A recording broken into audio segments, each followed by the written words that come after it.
ਉਹ ਘੱਟ ਲਿਆਉਂਦਾ ਤੁਸੀਂ क्यों ਤਾਂ क्या ना ਤਾਂ ਹੁੰਦਾ ਘੱਟ और फिर 10 होगा फिर ਹੈ ज्यादा बड़ा था फिर वो हो जाता कहते फट जाता ਕਿੰਨਾ ਪਾਣੀ ਕੁਛ ਕੰਮ ਦੱਸ 3 मोबाइल चार्ज कर देगा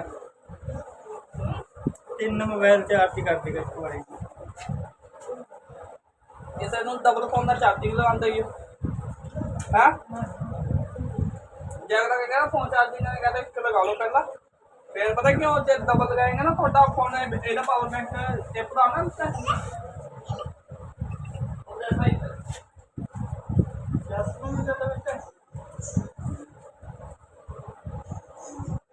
चार्जिंग कितने लगेगा है इसमें कंट्रोल लीड इसकी है नहीं लीड लीड नहीं है वाली एक कितने लगेगी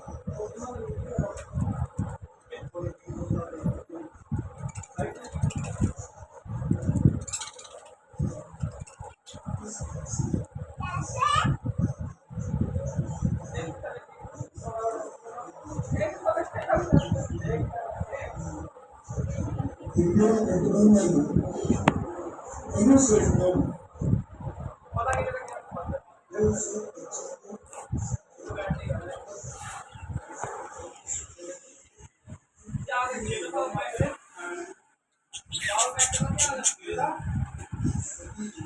पानी का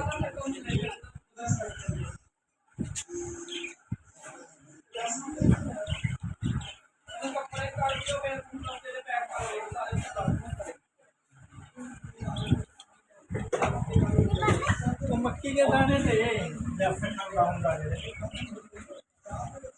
तेरे मक्की के दाने लेते